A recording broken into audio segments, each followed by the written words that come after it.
Se tem alguém entrando. Muy buenos días. Bom dia a todos e todas.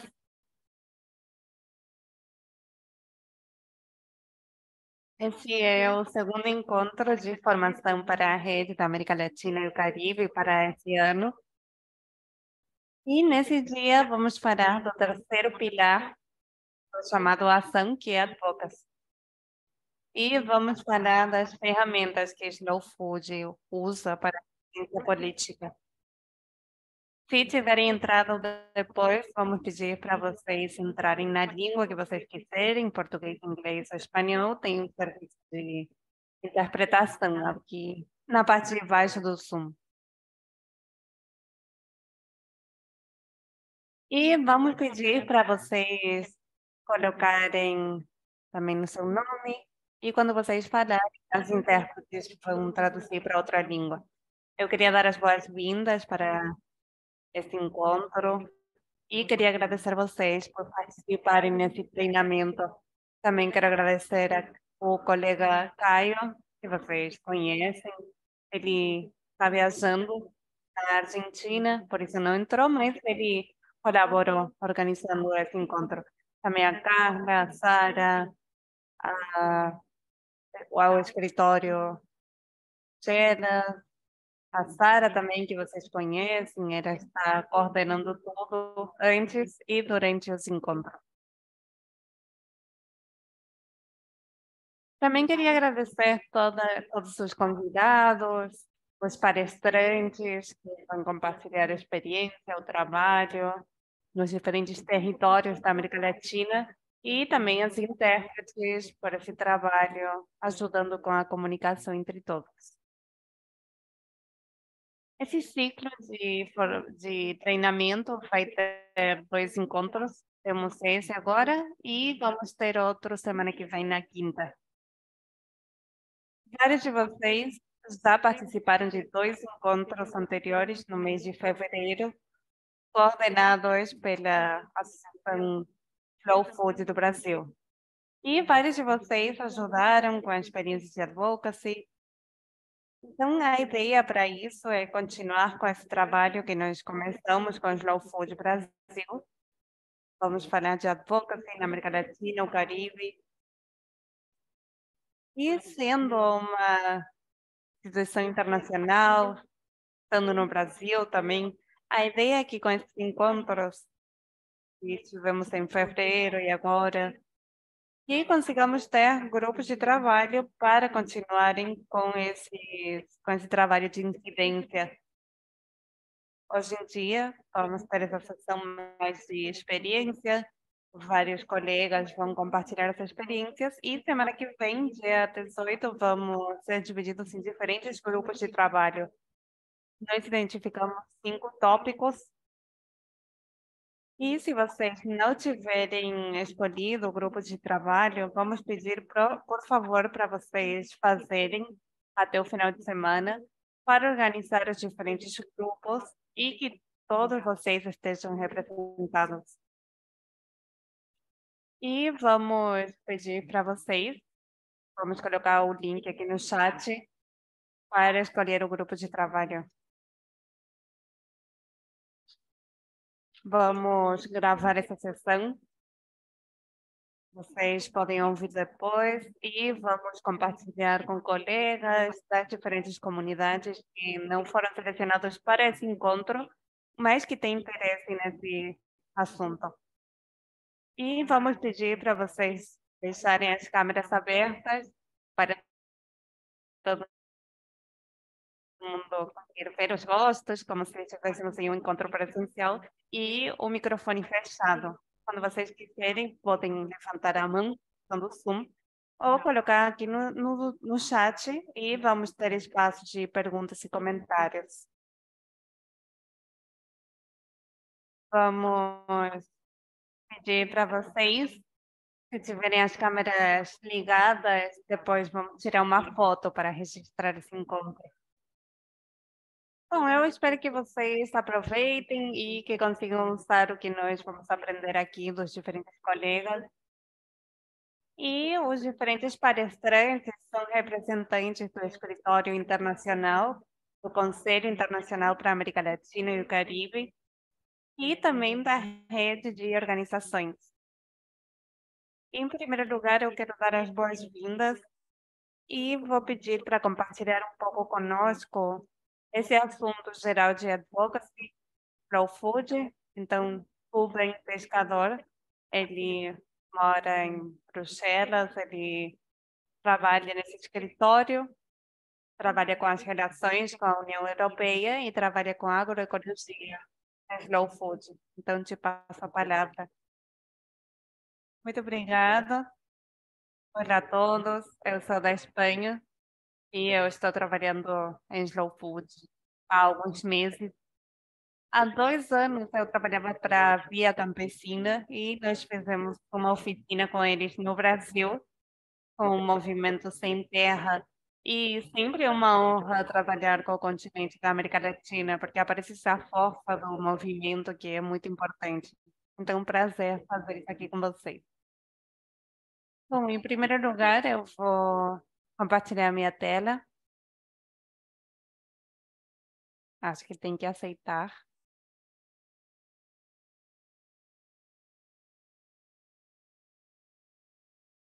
Acho que agora foi.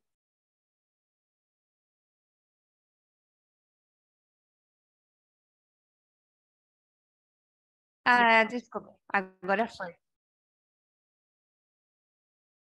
Bom, sejam bem-vindos a esse treinamento sobre incidência política na América Latina e o Caribe.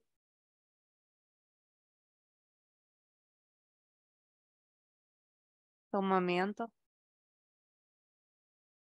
Eu vou colocar uns vídeos e depois vou apresentar.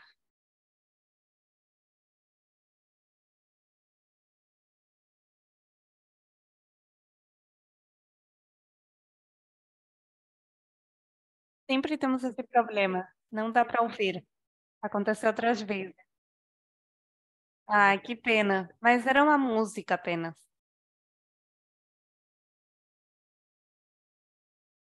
Slow food, depende de uma alimentação boa, limpa, justa. O que é advocacy? Advocacy significa tomar medidas para gerar uma mudança.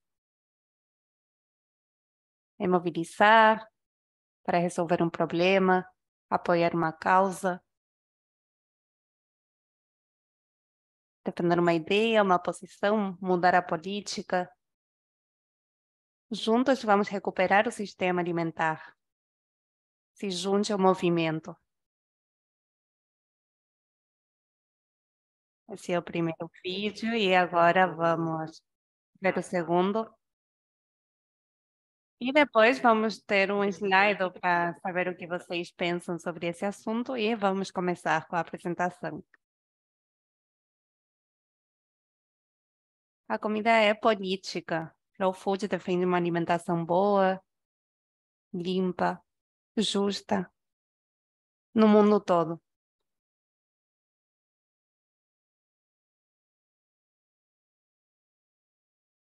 Como nós mudamos as políticas alimentares? Nós compartilhamos a nossa voz, mobilizamos os cidadãos,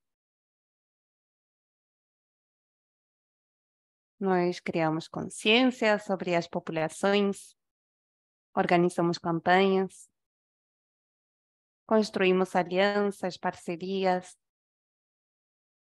informamos a mídia, os meios de comunicação e vamos recuperar o sistema juntos, se junte ao movimento.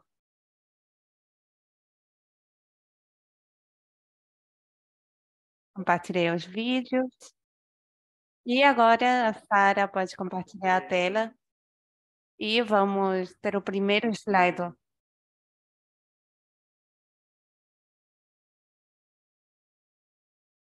Podem ver? Bom, vocês podem entrar nesse slido.com, podem usar o celular de vocês ou do computador, também podem fazer isso. É só entrar no slido.com e colocar esse número. Também podem usar o código QR.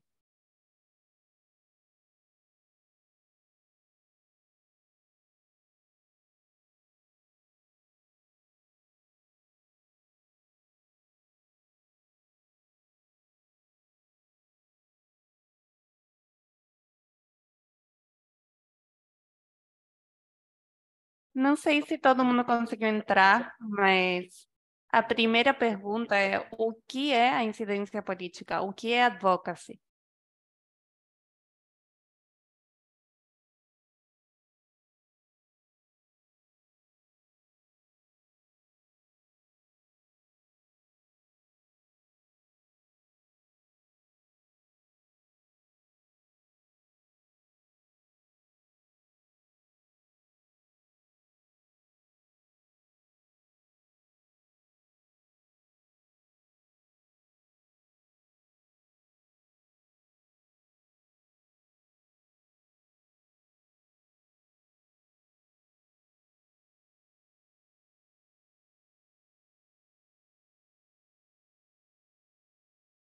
Eu sou Maria Jesus, do Peru, e eu tive um problema com o meu áudio.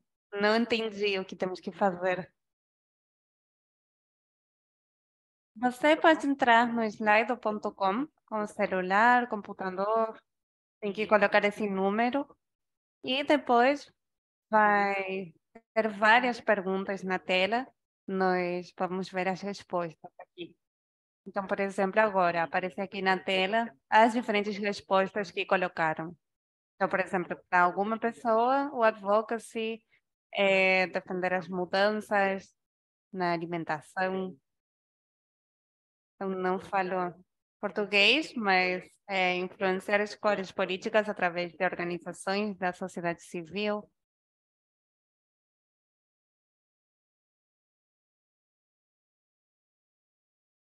Então, todo mundo concorda. É um significado semelhante.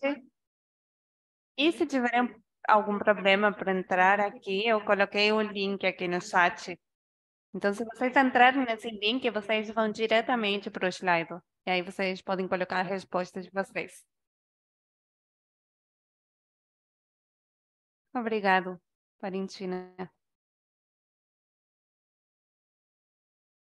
Vou continuar lendo.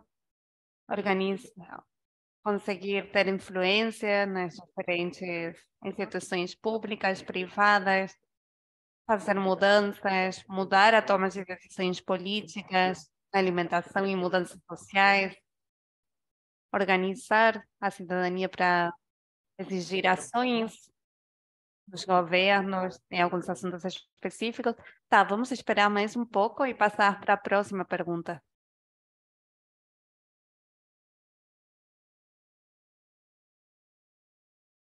Maria Jesus, se você quiser, pode colocar a sua resposta aqui no chat.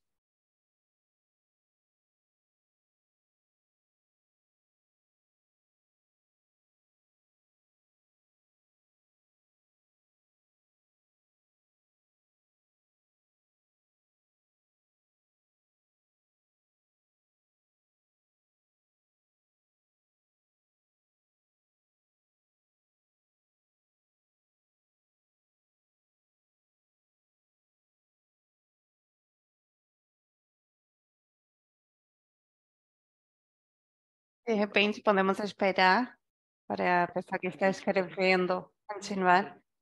É gerar intervenções para dar apoio à comunidade e beneficiar questões culturais, sociais, econômicas, políticas de vários níveis sobre ideias em que nós não concordamos. E assim transformar, gerar transformações. E tem mais uma pessoa escrevendo e depois vamos para a próxima pergunta.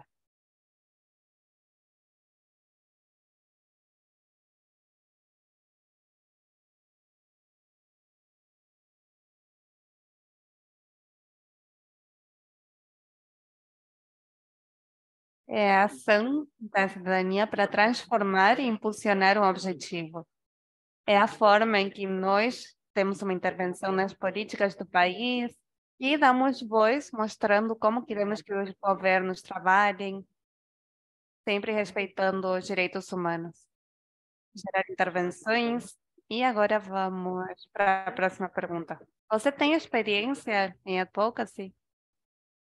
Se vocês acharem que tem experiência ou não. E, de novo, se quiserem, tem um link aqui no chat. Obrigada.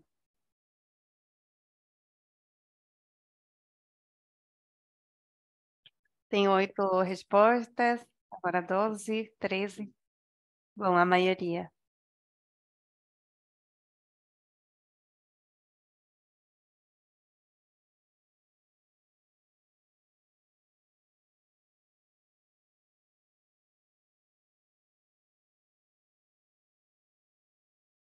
Vamos esperar mais um pouco.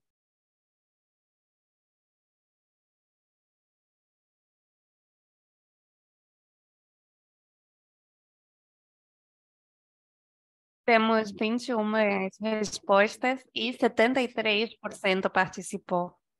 Tem experiência em advocacy. Bom, então é um bom processo selecionando as pessoas. Vamos para a próxima pergunta.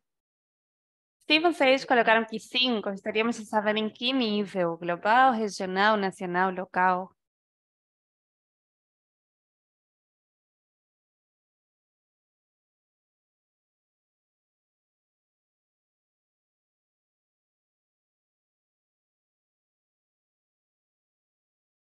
Local, local e regional, regional e local.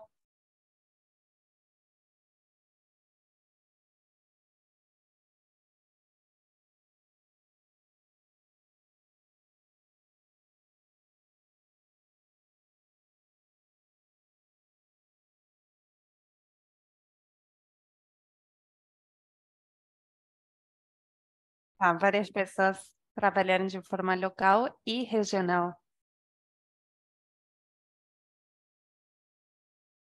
São mais algumas respostas. Considero que estamos trabalhando mais a nível local, com acessos a nível nacional, regional, nacional, global.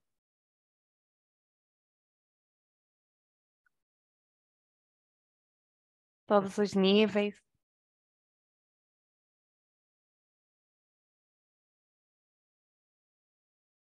Bom, agora já sabemos o que vocês acham que a advocacia é e se vocês trabalharam.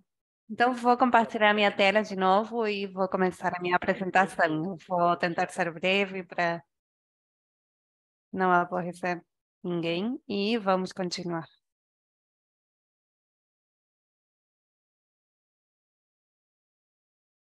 Minha internet está um pouco fraca.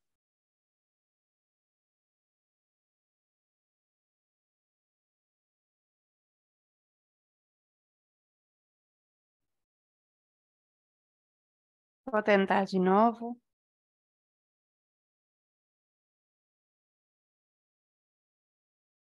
Agora sim, estão vendo minha tela?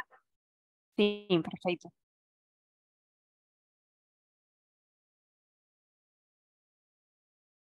Vamos começar falando do contexto da estratégia global de incidência política de slow food.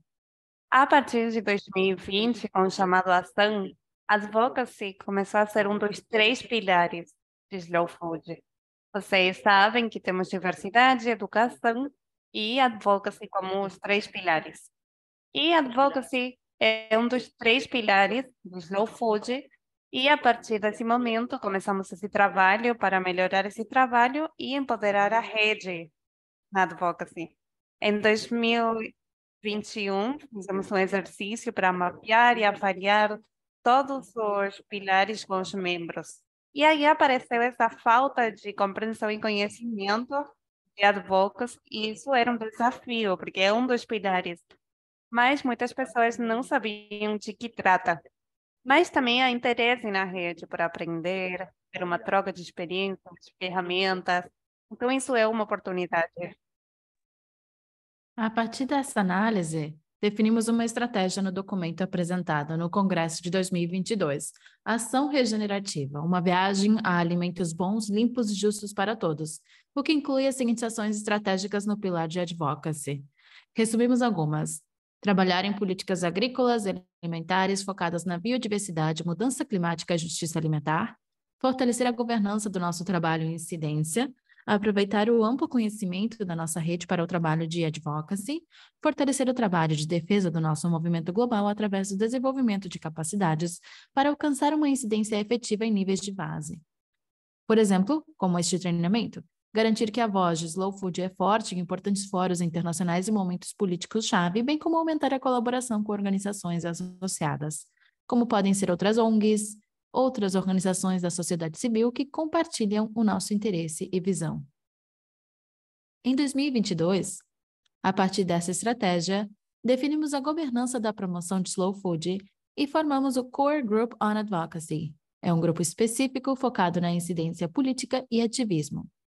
Durante Terra Madre, ano passado, criamos um espaço dedicado ao ativismo, onde organizamos várias oficinas, um para a América Latina e depois 3 sobre assuntos específicos de Terra Madre, como pesticidas e organismos geneticamente modificados, soberania alimentar, e o terceiro era sobre terras e oceanos. As prioridades de Slow Food em 2023 em relação ao advocacy e à incidência política são fortalecer o trabalho de incidência política em nível global. Por isso, agora, estamos trabalhando no monitoramento do processo para a COP28, a Conferência das Nações Unidas sobre Mudança Climática, e também em nível de políticas alimentares urbanas. Outro aspecto-chave e outra prioridade é empoderar a rede através de treinamentos e troca de experiências, como este caso, para que tenham ferramentas para trabalhar em incidência política nas suas próprias comunidades. Sobre a governança em Slow Food, quem é o encarregado de advocacy? Porque é bom saber o que é, mas temos que saber quem faz esse trabalho dentro da estrutura. Primeiros membros da diretiva temos Nina Wolf, da Alemanha, e Dali Nolasco Cruz, do México, que acredito que agora está nessa reunião. Temos também um conselheiro que foca em advocacy, Shane Holland, e dentro do Advocacy Core Group temos 14 membros. Dentro da América Latina e o Caribe, temos Glenn Macuta, do Brasil, Jerônimo Vilas Boas, do Brasil, Liliana Vargas, da Colômbia e Marcela Ramos, do Chile. Falando do staff, temos a diretora de Advocacy, que é a Madeleine Coste, que é a responsável de incidência política em nível internacional, Cristina Agrijo, que era quem faria a apresentação, mas não pôde participar porque está em uma conferência em Londres, e a responsável de políticas alimentares urbanas, Yael Panzer.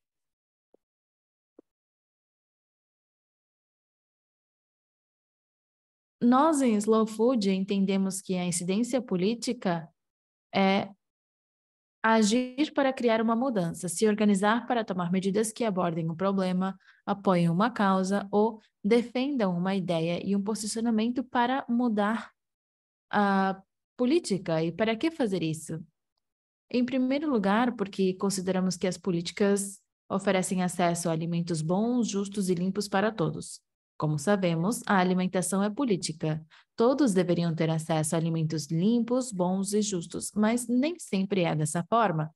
Os nossos sistemas alimentares estão condicionados pelas políticas decididas por corporações e governos. Por isso é importante a incidência política e, por esse motivo, o Slow Food está trabalhando para melhorar as políticas alimentares e agrícolas em todos os níveis, global, nacional, local e regional, como o caso de Slow Food desde Bruxelas.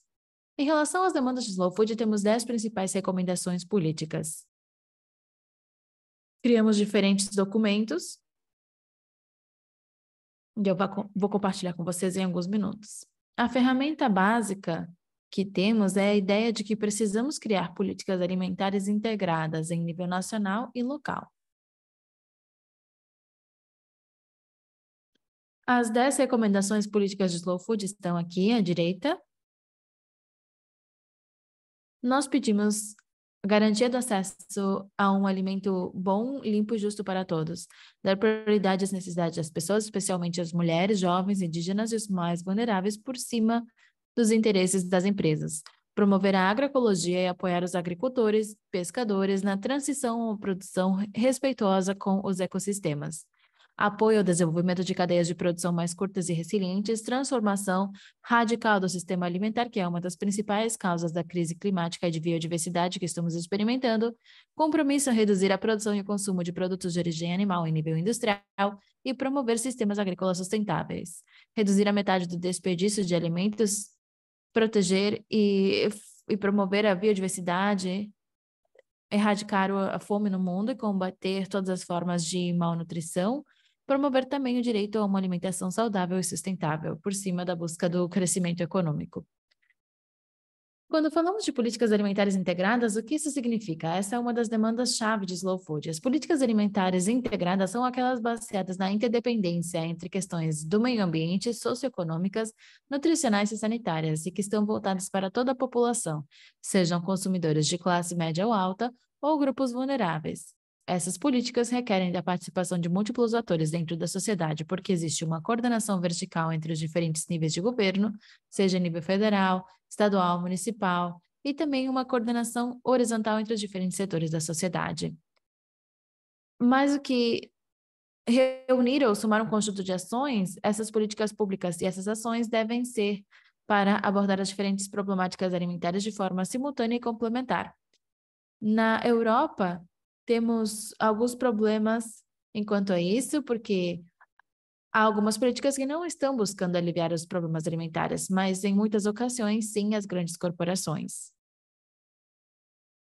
E também, quando falamos de políticas alimentares urbanas integradas, falamos das políticas que pretendem abordar diferentes desafios dos sistemas alimentares. Geralmente, isso requer o estabelecimento de pontes entre múltiplos departamentos governamentais e áreas políticas, e o processo de desenvolvimento de políticas alimentares urbanas costuma estar colaborando com todos esses desafios vinculados com a alimentação, os problemas existentes e todo o leque de alavancas políticas das que se dispõem na cidade para poder abordar isso. Porém, a maioria das políticas alimentares urbanas consistem em ações específicas com objetivos concretos, como abordar um problema concreto de saúde pública ou do meio ambiente. E essas ações podem facilitar o caminho para políticas alimentares integradas em uma fase posterior. Em relação às políticas alimentares urbanas, costuma ser devido a uma participação significativa da sociedade civil. Em muitas ocasiões, não apenas os políticos fazem isso, mas a sociedade civil está empurrando aos municípios a fazer isso. As ações de base da sociedade são independentes dos governos, não têm políticas urbanas em si. Agora vamos falar sobre as experiências da rede na América Latina, se eu não me engano. Eu vou deixar de compartilhar a minha tela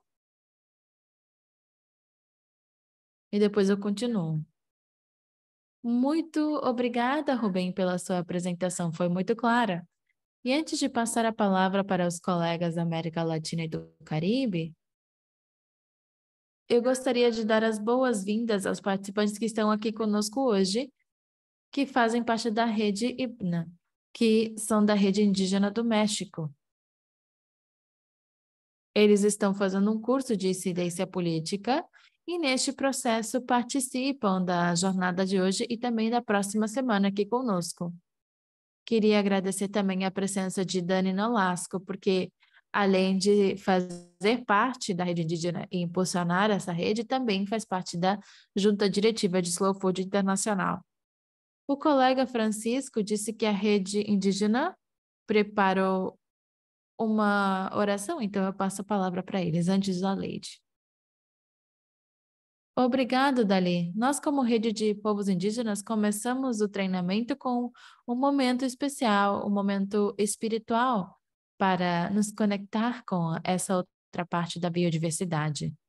Então, vamos compartilhar uma mensagem com todos vocês que foi gravado de Najuari. Espero que vocês consigam ouvir.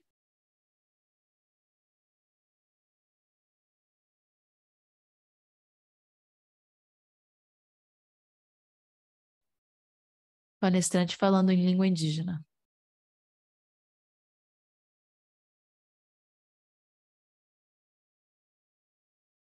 ¿Viste? Ahí es pueco. tu ti sa ta ta ni ta ta yo te nai me ma te se yen wa ke ti tu ate na a ti nai me ni te ti yen o te ti to ha ka ai e puico te Otaviosimo, amo te ¿Qué tal? Les doy la cordial bienvenida para este taller, curso taller. Desde aquí les doy la más bienvenida. Cristina, desde aqui, lhes dou as boas-vindas a todos vocês. Cumprimento vocês desde o território Nairi, um local sagrado. Este local sagrado nos ajuda e nos beneficia com o sol e a chuva. Nós desde aqui fazemos os oferecimentos. Próxima sexta-feira estaremos aqui de novo neste local sagrado. Saudações a todos.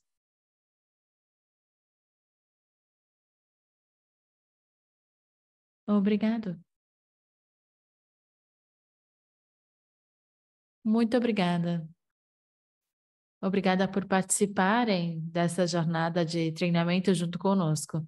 Certamente na próxima sessão, que teremos grupos de trabalho, os participantes que estejam interessados com esses temas que estão sendo impulsionados pela rede indígena, como descoloniza a sua comida, também poderão participar escolhendo entre esses temas que estão no formulário. Agora, então, eu vou dar as boas-vindas para Lady Casimiro. Ela está em Cuba. Lady é uma ativista muito importante do movimento no Caribe e acabou de ser nomeada conselheira nacional para o Caribe, conselheira regional, de fato, para o Caribe. Ela faz um trabalho muito interessante em Cuba sobre a incidência política, agroecologia e soberania alimentar. Muito obrigada, Lady. Obrigada, Valentina. Bom dia a todos e a todas. Temos um espaço curto para compartilhar a nossa experiência de incidência política aqui em Cuba, mas vamos tentar. Sara irá me ajudar para compartilhar a apresentação.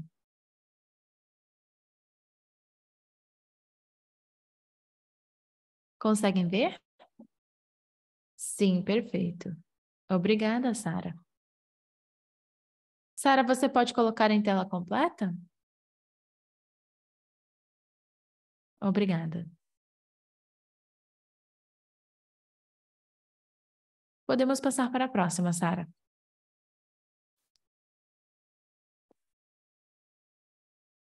Em Cuba, temos vários aspectos compartilhados com outros países da região em relação a questões culturais, por causa da migração, a perda de ofícios e tradições na área rural, terras deterioradas por práticas agrícolas negativas, também há muitas terras que não estão sendo utilizadas, foram desativadas pela agricultura industrial. Há uma alta dependência de alimentos e insumo para a produção, que é proveniente de exportação, e sabemos também que há um aumento dos preços dos alimentos.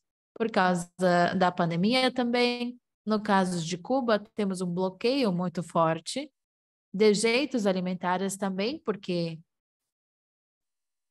parte do que é produzido também é desperdiçado, temos uma cultura machista no setor agropecuário, e todas essas crises sistêmicas são muito evidentes em Cuba.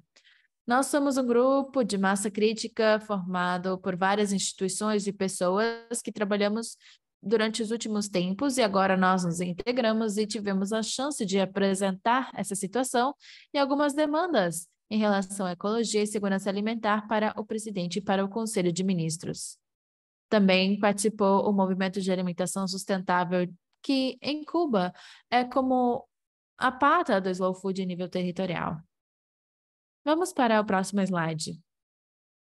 A partir dessa demanda explícita, conseguimos que houvesse um reconhecimento da necessidade de uma política pública para a agroecologia em Cuba.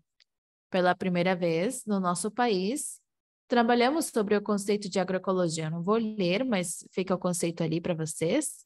Vamos para o próximo slide. Como ciência prática e movimento social, a agroecologia responde a esses 4 eixos prioritários do Plano de Soberania Alimentar e Educação Nutricional em Cuba desde o ano 2020. Nós Consideramos que dentro desse plano e da Lei de Soberania Alimentar e Educação Nutricional, que foi publicada em Cuba no final do ano passado, se nós não temos respaldo da agroecologia como base metodológica, essa lei não será bem-sucedida. Por isso, precisamos de políticas complementares. A agroecologia está vinculada com estes 4 eixos em que tentamos diminuir a dependência das importações de alimentos e insumos, garantir a qualidade e inocuidade, bem como diminuir as perdas e desejeitos alimentares, consolidar os sistemas alimentares territoriais com base sustentável e mobilizar os sistemas educacionais da cultura e da comunicação para fortalecer a educação nutricional em todos os níveis. Vamos para o próximo. Com a política da agroecologia, que hoje está acompanhada por um decreto-lei e por um regulamento que está sendo discutido e pendente de aprovação, pretendemos alcançar um espaço legal que possibilite que esses supostos de fato, de direito, aconteçam ou sejam implementados na vida diária do país para implementar toda a abordagem holística e criar diferentes espaços para a implementação, diferentes tecnologias no contexto de uma economia circular, que permitam, ao mesmo tempo, diversificar as fontes de renda e melhorar as relações dos produtores, camponeses, das famílias e também dos consumidores, bem como uma transversalização da agroecologia na educação e na comunicação. O que nós estamos defendendo e promovendo para que seja aprovado e institucionalizado em nível nacional é que exista um grupo assessor em nível nacional para a política de agroecologia em Cuba. Seria um grupo de especialistas que estejam participando para que as outras políticas implementadas no país estejam de forma coerente, não exista uma contradição com outras políticas que também estão sendo aprovadas, como questões de comercialização e de produtos transgênicos, bem como outros temas que demandam a participação desse grupo de especialistas. Também terão um vínculo em nível das províncias e dos municípios para que também exista uma massa crítica em nível local. Pretendemos melhorar os serviços técnicos, os ofícios rurais e a infraestrutura produtiva em nível local. Tudo isso em Cuba foi muito deteriorado. O intuito é dinamizar esses processos para que exista motivação e ressurgimento de muitas das tradições e ofícios que se perderam. Isso também inclui o melhoramento dos meios de vida das comunidades rurais, porque existe uma situação extrema em relação aos caminhos, à infraestrutura, escolas, centros de saúde, comunicação, acesso às redes sociais, etc. Então, é necessário mobilizar isso para que, em nível rural, existam outros espaços na arquitetura rural, em nível ecológico, as paisagens rurais, mas também arquitetura vinculada com as moradias, as casas, que precisam atrair as pessoas que saíram do campo, que saíram e foram para a cidade, porque não consideravam que era uma forma de vida consciente e digna. E também promovemos mecanismos econômicos financeiros, porque a partir de linhas de crédito com preferência para acesso em nível local, possam ter acesso a esses processos. E há também um acompanhamento do sistema participativo de garantia para esses diferentes processos agroecológicos e facilitar, ajudá-los a ter acesso a mecanismos econômicos e financeiros. Nesse sentido, Slow Food já está participando no presente com muita força nesses sistemas participativos de garantia, com uma coalição de slow food, o que é muito importante, porque em nível local já está gerando um produto de alto interesse. Isso está sendo implementado no país e pode ser algo muito bom para reconhecer como pioneiro nesse caminho. Também estamos promovendo o turismo agroecológico que seja reconhecido no país como uma forma dentro do turismo rural e que seja uma modalidade diferente e complementar para a produção de alimentos. Em muitos casos, quando começamos a desenvolver o turismo, a agricultura acaba sendo desativada, porque as pessoas deixam de produzir para se dedicar a atividades vinculadas com o turismo. Então, essa política defende o reconhecimento de uma nova modalidade como algo educacional, ético e de promoção de diferentes princípios éticos e de design, mas que a motivação seja justamente essa história cultural e gastronômica dos alimentos do campo à mesa e que faça parte desse atrativo, bem como gerar também renda para o turismo, como uma atividade complementar que permita utilizar essa renda para ativar e melhorar a agroecologia e o acesso a diferentes tecnologias, o que também nós estamos motivando para que possamos adquirir desde acesso físico e econômico em escala local nos mercados cubanos que foram muito deteriorados. E se isso ainda não é possível, flexibilizar algumas políticas que permitam incorporar ou importar algumas dessas tecnologias de outros países que poderiam ser acessíveis, mesmo hoje com os preços que têm, são assimiláveis pelos camponeses cubanos. Eu disse no começo que poderíamos conversar muito sobre isso, porque são processos e houve vários debates, trocas bastante profundos e dinâmicos. Foram vários. E como eu disse, temos um grupo amplo de especialistas, cientistas, camponeses, famílias, órgãos, instituições em Cuba que estão abordando toda essa questão da transição da tecnologia para dispor de uma política que ofereça esse marco para institucionalizar isso em Cuba. E assim, podemos ter essas experiências práticas que já existem em Cuba e que validam o sucesso que isso poderia ter para escalar ainda mais no país. Isso poderia garantir o sucesso de uma agricultura com base na ecologia, com um suporte metodológico para a implementação dessa lei de segurança alimentar e de educação nutricional, que já foi publicada em Cuba desde o final do ano 2022. Bom, se vocês têm alguma pergunta, estou aqui, mas queríamos respeitar os 10 minutos e agradeço muito pelo convite. Muito obrigada, Leide, pela sua apresentação e também pela clareza e por ser tão objetiva para compartilhar a experiência de Cuba. Depois disso, vamos colocar à disposição dos participantes as apresentações. Vamos deixar as perguntas para depois. Vou passar a palavra para Marcela Ramos, do Chile. Marcela foi nomeada como a nova presidenta de Slow Food Chile. Então, meus parabéns por essa nova fase, Marcela.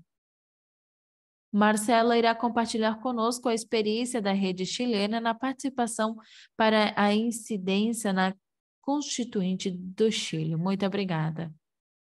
Obrigada, Valentina. Vocês conseguem me ouvir bem? Conseguem ver a tela também? Sim, perfeito. Quero também agradecer as organizadoras e os organizadores dessa atividade.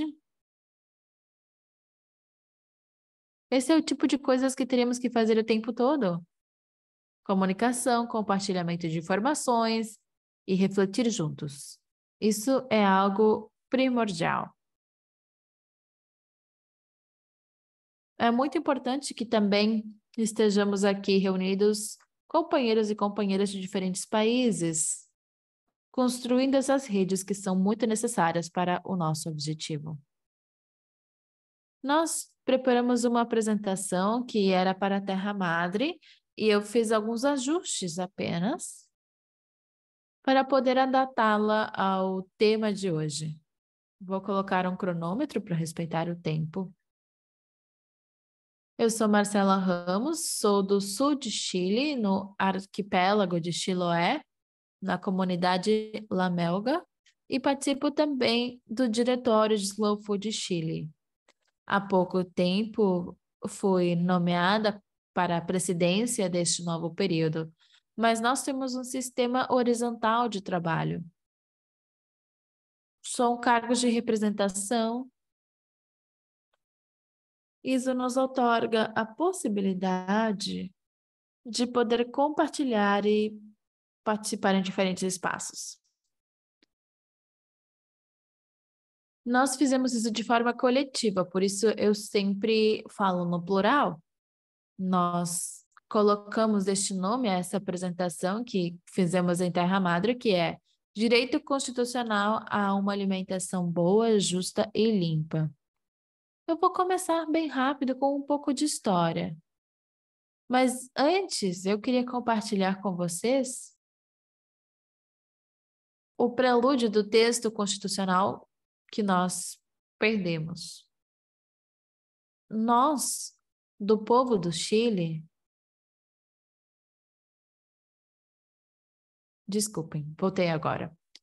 Nós, do povo do Chile, conformado por diversas nações, otorgamos livremente essa Constituição acordada em um processo participativo, paritário e democrático. Esse era o início do texto que, como vocês já sabem, foi rejeitado em setembro do ano passado. E agora estamos em um processo diferente e eu vou falar mais sobre isso. Vamos agora com um pouco de história. Em 1973, houve um golpe de Estado civil-militar e a direita econômica se apropriou do poder.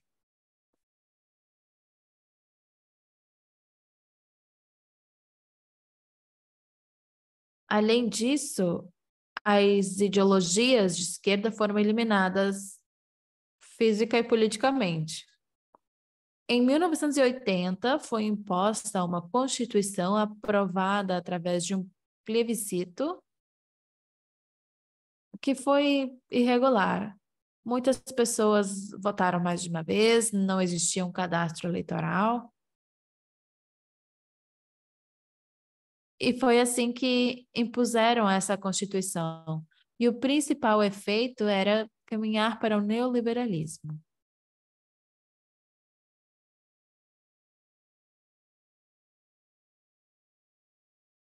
Desde o começo, as pessoas que lutaram pelo meio ambiente, pelo cuidado do nosso território, continuaram lutando.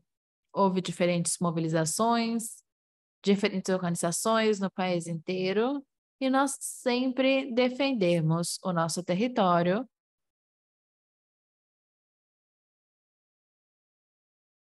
contra as diferentes intervenções industriais e corporativas.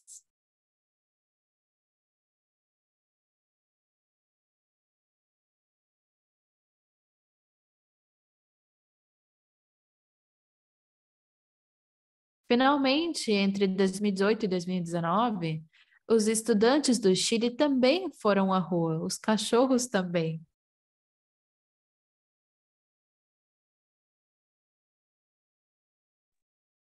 Isso foi para mostrar o que acontecia no nosso país.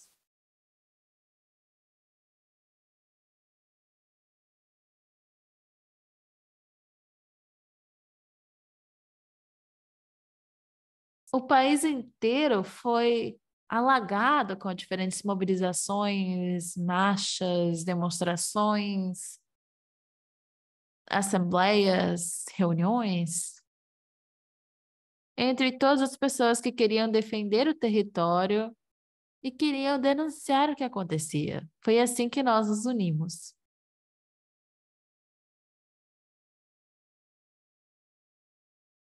Estou mostrando algumas imagens da situação atual do Chile, enquanto a situação produzida pela indústria de diferentes tipos. Aí vocês veem a poluição no sul do Chile pela indústria do salmão. O sul do Chile acabou se tornando um grande aterro de lixo químico e plástico.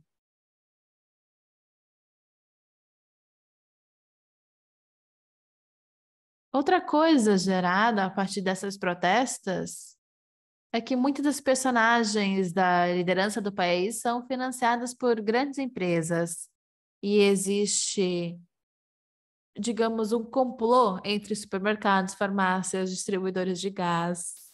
Todos são os mesmos donos, as mesmas famílias. Todos investiram em diferentes empresas. e finalmente são os que estão financiando a política. E depois, quando são descobertos cometendo algum crime tributário, acabam sendo perdoados e recebem punições que são ridículas, como, por exemplo, ir a uma aula de ética, por exemplo. E quando uma pessoa sem recursos rouba ou comete algum outro crime, vai sofrer uma pena muito maior. Tudo isso gerou um grande movimento, teve muito impacto.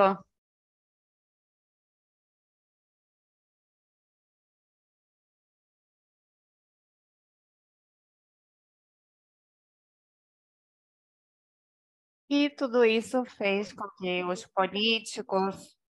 diferentes políticos no Chile concordassem em uma proposta. Aqui temos o presidente atual e toda a classe política do Chile concordou nisso e se juntaram para dar resposta a esse grande movimento social a partir de uma nova Constituição. Então, teve um plebiscito e perguntaram para as pessoas como que nós queríamos essa nova Constituição, se nós queríamos uma convenção constitucional ou uma convenção mista, constituída por pessoas eleitas e políticos designados a partir do Senado, do Congresso. Então, a primeira opção foi a vencedora por quase 80%. Então, 80% das pessoas que votaram escolheram, preferiram essa opção. Ter uma nova Constituição escrita com essa convenção constitucional com todos os membros eleitos. Tivemos eleições e aqui podem ver a distribuição das pessoas que foram eleitas.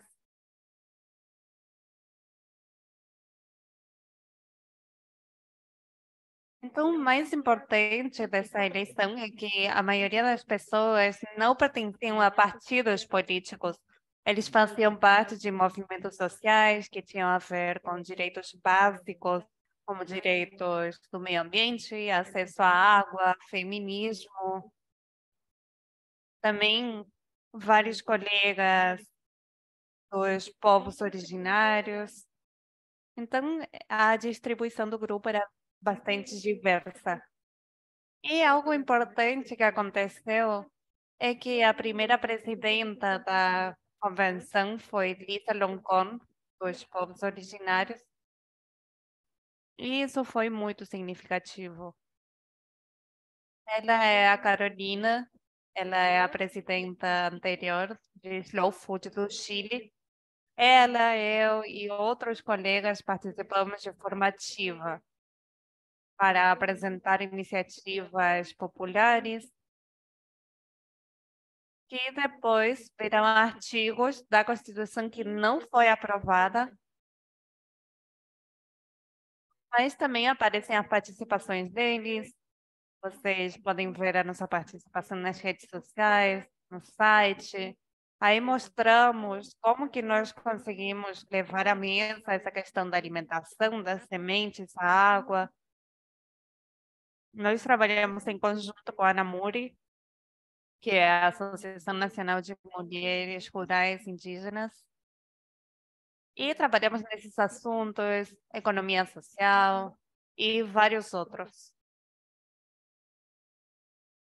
Fizemos diferentes propostas de artigos e também organizamos uma série de conversas no nosso site. E tivemos conversas sobre diferentes tópicos, como acesso à água. Bom, estou ficando sem tempo aqui, tem várias coisas para compartilhar, mas nós temos encontros presenciais, diferentes feiras que entregamos. E agora, para encerrar, eu queria falar que nesse minuto nós perdemos o texto, mas continua sendo a nossa rota, o nosso guia. Temos que melhorar várias coisas, mas muito do que temos escrito é o que nós precisamos para que os objetivos de Slow Food possam ser atingidos. Eu tinha colocado uma lista muito grande de artigos da Constituição que eram úteis para nós, mas vamos compartilhar essa apresentação depois. Então, vocês podem ler depois. E, nesse momento, agora estamos em um momento que não é legítimo, nós não apoiamos esse movimento, vamos rejeitar o que surgir disso, porque não tem participação das pessoas. Está sendo construído para melhorar a Constituição do ditador Pinochet, e isso é realmente contra o que nós estamos lutando por conseguir, e peço desculpas, passei do tempo. Muito obrigada, Marcela, foi uma apresentação muito boa. E, é claro, depois vamos compartilhar com o resto, também vamos deixar o contato de você, se não tiver problema com isso, para as pessoas entrarem em contato. E mesmo com a Constituição não ter sido aprovada, eu queria te parabenizar por esse trabalho com a Namur e outras organizações, por continuar com esse trabalho e continuar monitorando os próximos passos do que vai acontecer no Chile.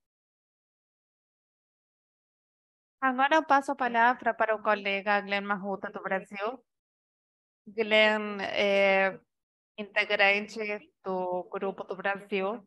Eles têm uma associação nacional constituída aqui no Chile.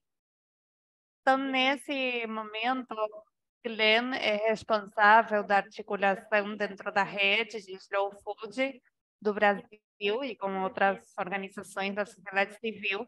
E ele foi nomeado conselheiro internacional de Slow Food para a região do Sul e do Brasil. Muito obrigado, Glenn. Pode ir.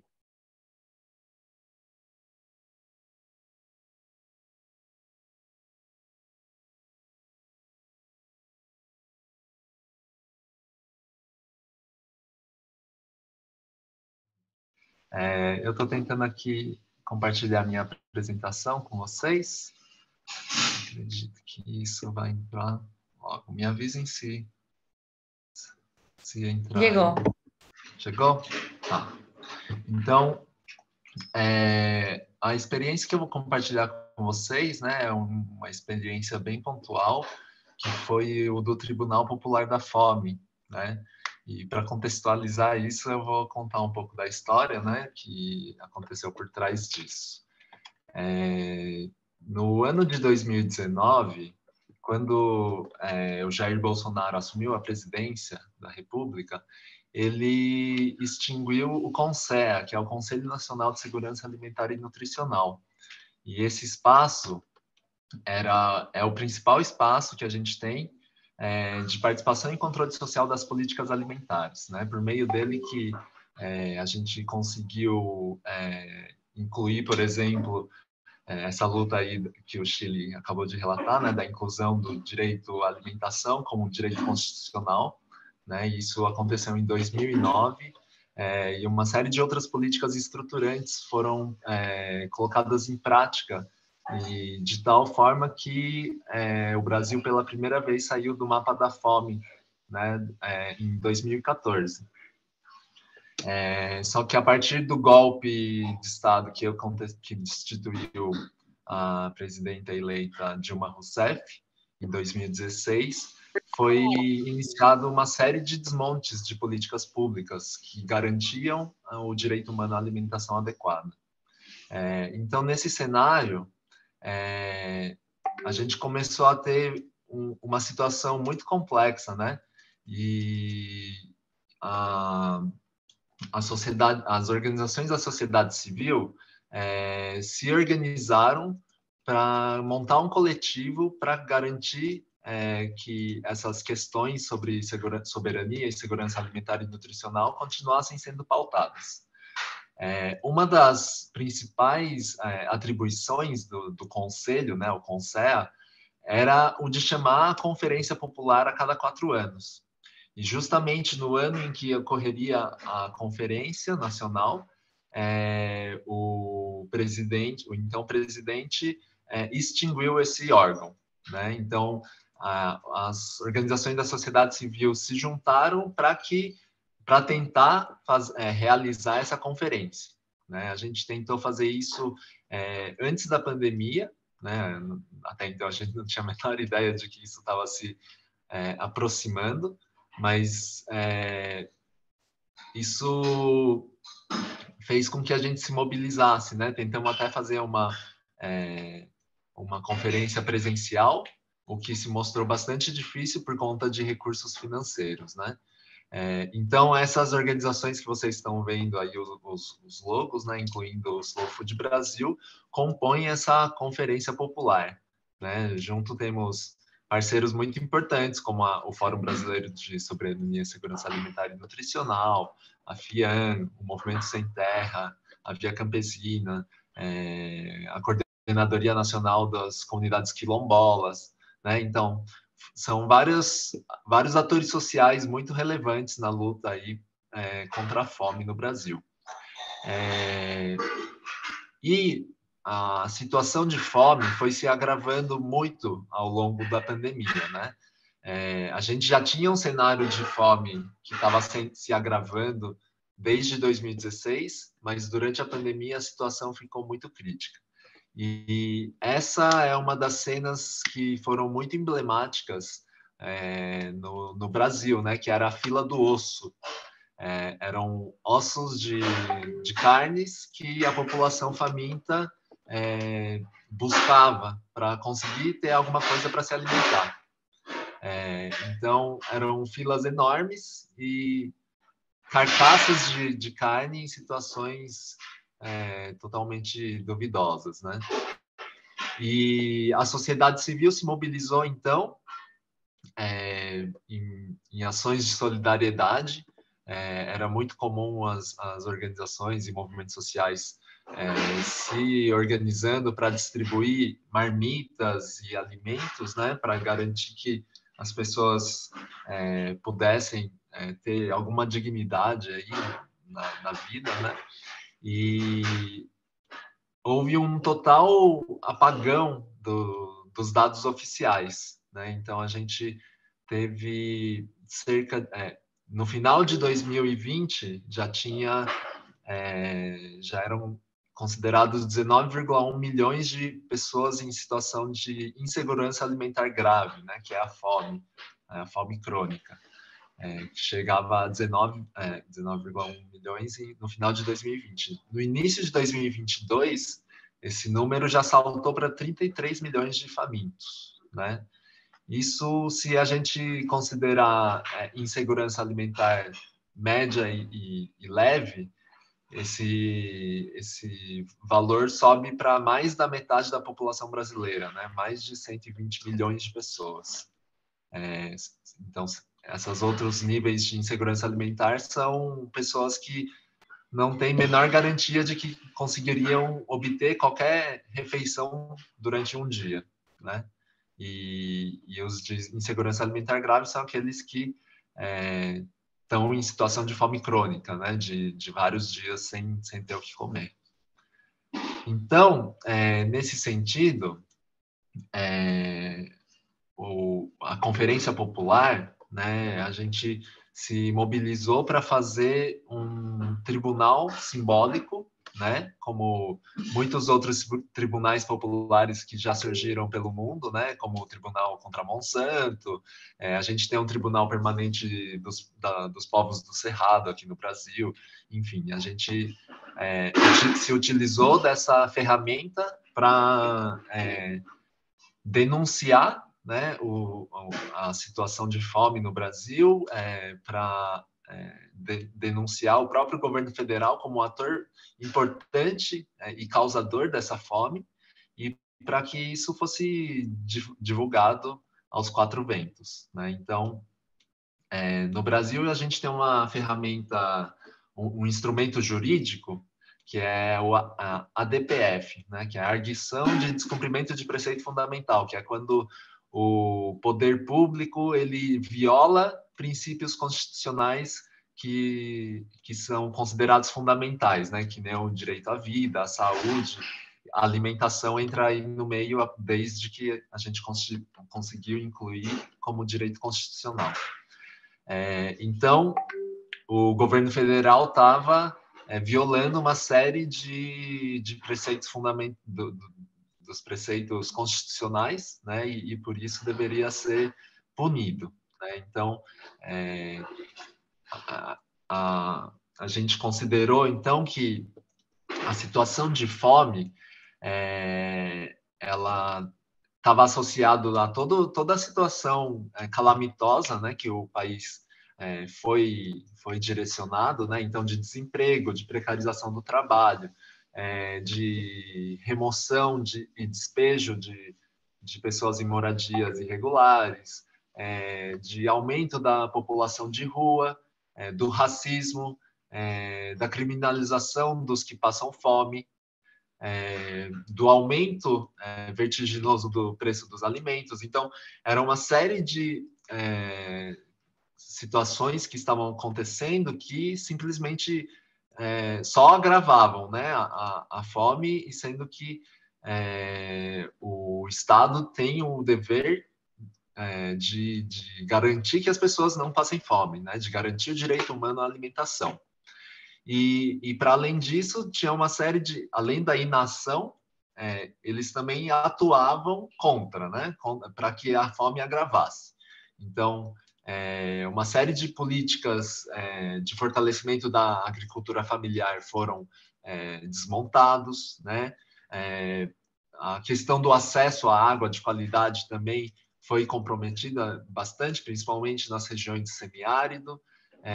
Todas as políticas de regularização fundiária, né, da reforma agrária foram interrompidos. As estatísticas mostravam que as populações mais pobres e negras e mulheres eram as principais atingidas por essa condição de fome, mas também as populações e comunidades tradicionais, os povos indígenas, também ficaram em situações de bastante vulnerabilidade. E, enquanto isso, o projeto político estava direcionado para a expansão do agronegócio, né? Então, a gente tinha uma situação de total fome na população, enquanto o agronegócio comemorava safras recordes sucessivos, né? Então, cada ano eles estavam produzindo mais, recebendo volumes gigantescos de recursos públicos, enquanto isso as políticas que poderiam garantir e que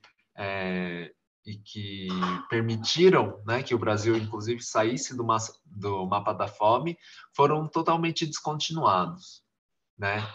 Então, esse evento, né, que a gente criou estava dentro de uma outra programação, que é essa jornada de convergências que vocês estão vendo na tela, e o Tribunal da Fome teve a visualização de 3.000 pessoas, né, que assistiram ao vivo esse julgamento, né, e ele foi conformado como se fosse um julgamento normal, né, então tinham juristas, tinha acusação, tinha os especialistas, teve até participação do relator especial da ONU de Direito Humano na Alimentação, o Michel Fakhri, teve os juízes, né? E o réu era o governo federal, representado aí pelo chefe do Poder Executivo, que era o presidente Jair Bolsonaro. E foi compartilhado, né, uma série de argumentações que embasavam isso. Por parte da defesa, a gente se valeu de posicionamentos que o próprio governo federal já tinha feito em relação ao tema, uma vez que o diálogo direto com eles era inexistente, né? O poder público simplesmente fechou todas as portas para a participação social. Então, nem adiantou convidar eles, que a ausência deles era garantida, né? Então, a partir disso, então, se criou uma sentença, né, de condenação e reparação para que o Estado brasileiro cumprisse com seus deveres e garantisse o direito humano à alimentação, e o governo foi considerado culpado, né? Obviamente, por conta disso tudo que eu compartilhei com vocês. E, posteriormente à realização desse tribunal, a gente também conseguiu mobilizar algumas organizações, alguns representantes das organizações da sociedade civil e dos movimentos sociais, para que registrassem, né, essa sentença e incluíssem essas sentenças naqueles ADPF que eu mencionei anteriormente, né, que já estavam tramitando no Supremo Tribunal Federal, STF. Então, isso aconteceu em dezembro de 2021, né? O tribunal foi em setembro, e em tese era para o Poder Judiciário ter dado algum retorno dentro do prazo de 10 dias, o que nunca aconteceu, né? Esqueci de mencionar também que, além das organizações que compõem a conferência, dentro desse tribunal, a gente também teve participação de uma série de outras organizações, né? A Coalizão Negra por Direitos, que luta por direitos da população negra, o Campo Unitário, né? Que é o colegiado dos movimentos camponeses aqui do Brasil, teve a Campanha Nacional em Defesa do Cerrado, o Movimento Sem Teto da Bahia, né, e uma série de outras organizações também que se somaram, atendendo esse chamado, né, da conferência. Então, isso tudo é importante para dizer que essas grandes lutas, né, a gente não consegue jamais bancar sozinho, né? Acho que essa luta a gente tem que sempre identificar quem são os nossos aliados nessa trincheira e estabelecendo conexões cada vez mais fortes, né? Aqui no Brasil, a gente tem participado de uma série de coletivos para justamente viabilizar e dar a devida atenção, né, para essas lutas que muitas vezes são totalmente invisíveis e não aparecem na mídia tradicional, enfim. É a própria sociedade civil que precisa se organizar para conseguir isso, né? Só mais um último detalhe que essa foto que vocês estão vendo foi feita no dia 10 de dezembro, né?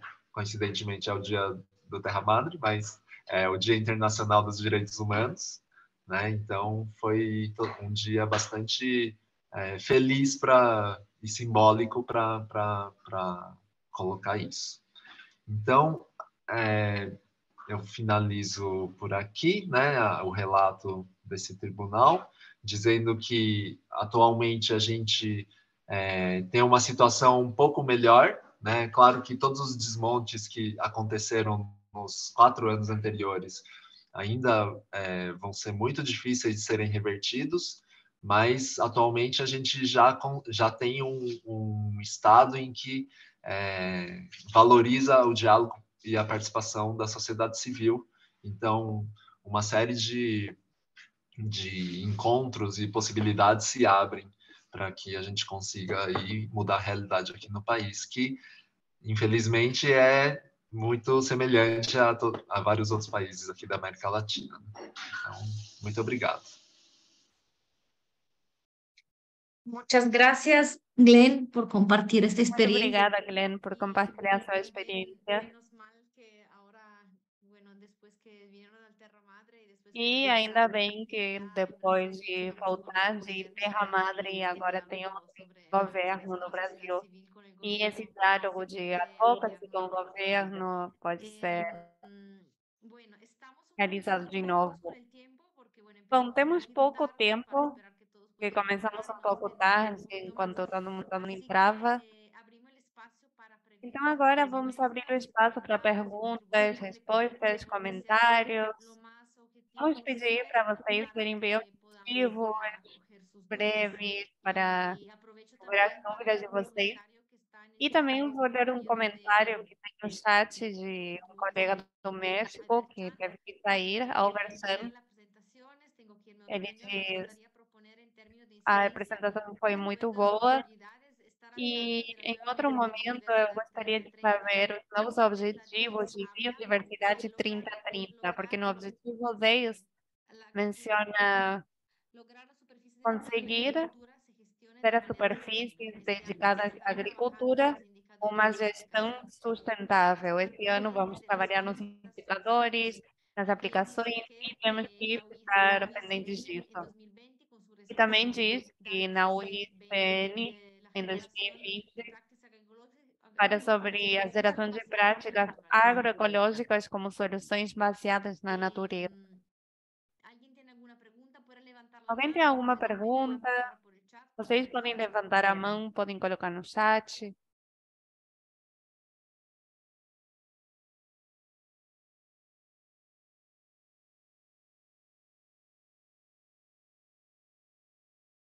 Ficou claro? Tudo claro ou não entenderam nada? Não sei se não entenderam nada ou entenderam tudo. Valentina, eu sou a Maria Jesus, do Peru. Só queria fazer um comentário.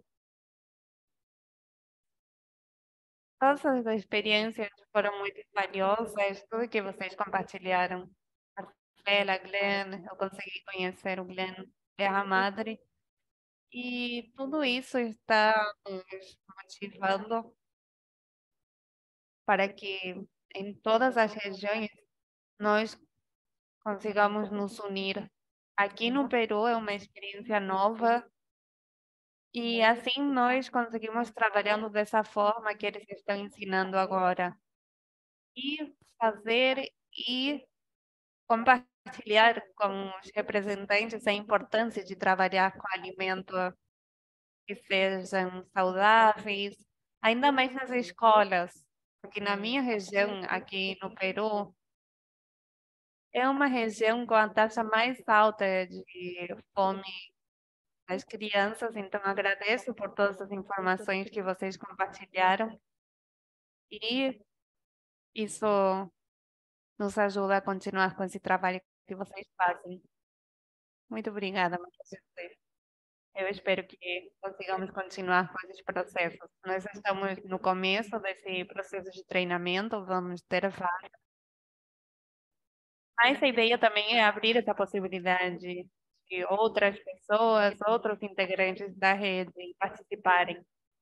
Então, a ideia é ter um pilar em cada reunião com diferentes participantes para vocês também conseguirem ouvir isso e levar para suas comunidades.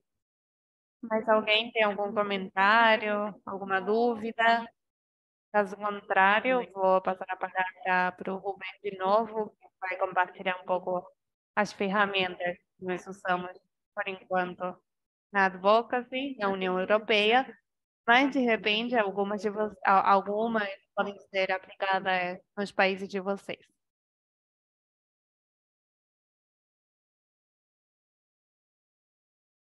Bom, vamos continuar. E, se tiverem dúvidas depois da apresentação, vamos deixar alguns minutos. Pode ir.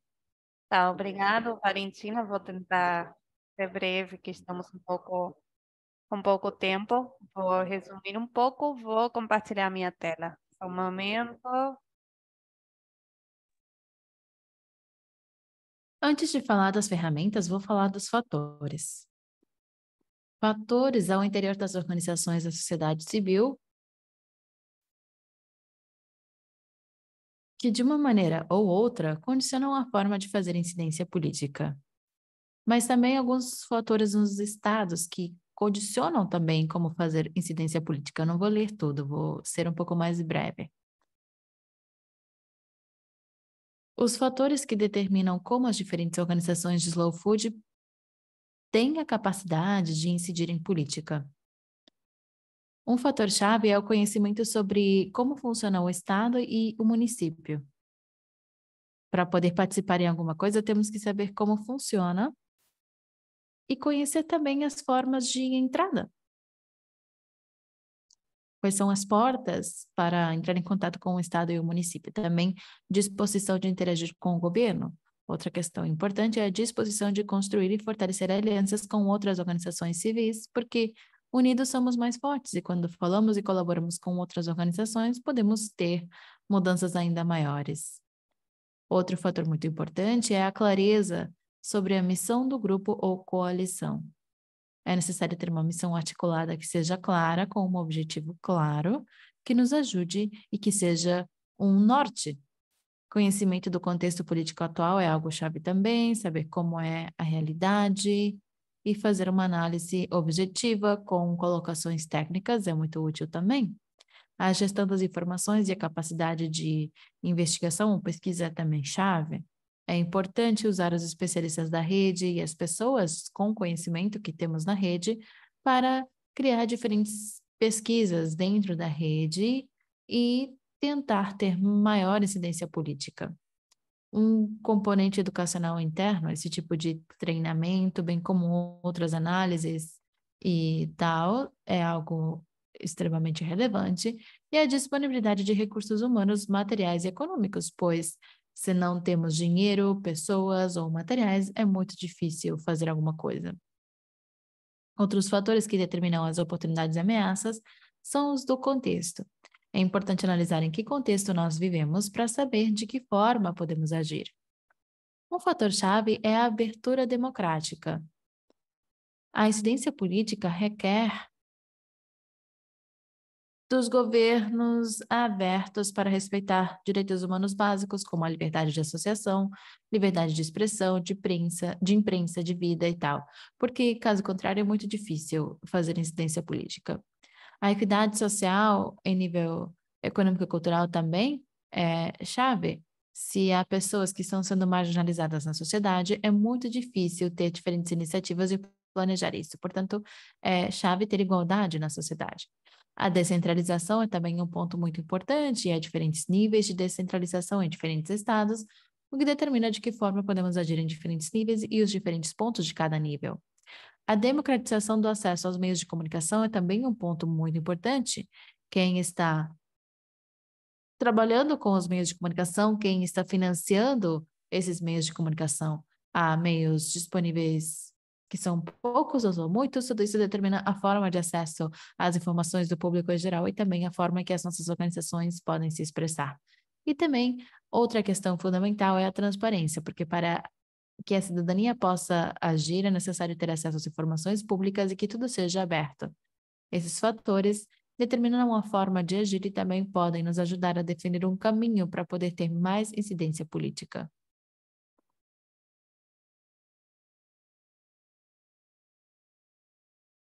Agora vamos seguir diferentes passos metodológicos que podemos utilizar para a incidência política.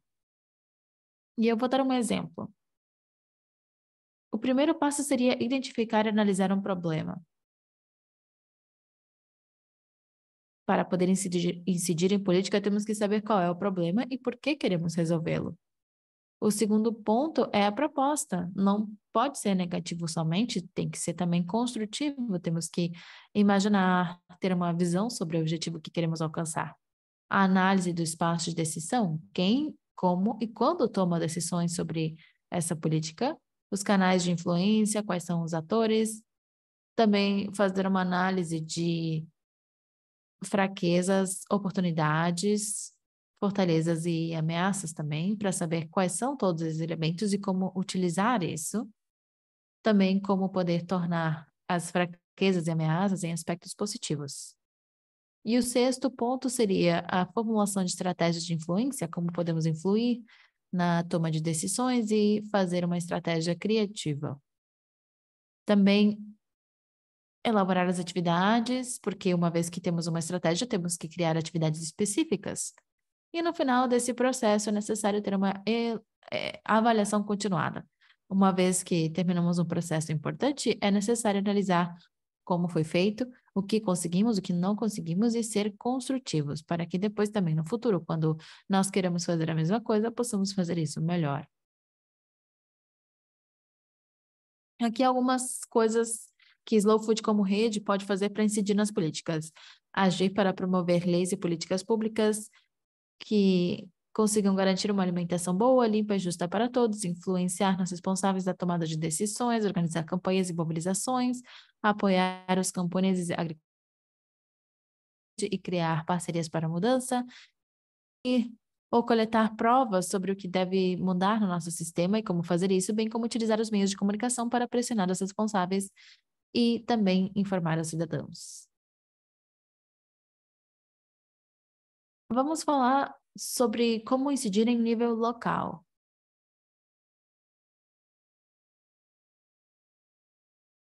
Estes pontos são de Jael Pansel, a encarregada de políticas urbanas. E o primeiro passo para incidir em nível local seria saber se no nosso município existe um departamento específico.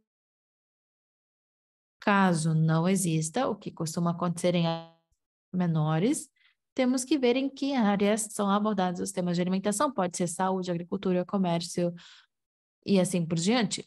E uma vez que tenhamos analisado isso, temos que entender quem são os responsáveis. Depois disso, é importante formar as pessoas competentes sobre as atividades que Slow Food está fazendo no município. Também é importante convidar essas pessoas aos eventos e atividades que organizamos.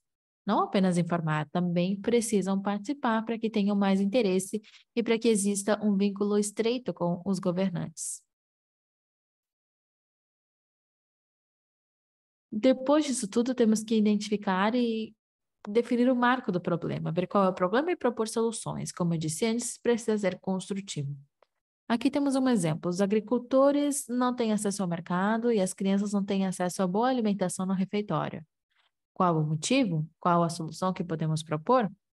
E também outro ponto importante é se associar com pessoas, organizações que têm o mesmo problema. Podem ser outras organizações de agricultores, outras ONGs.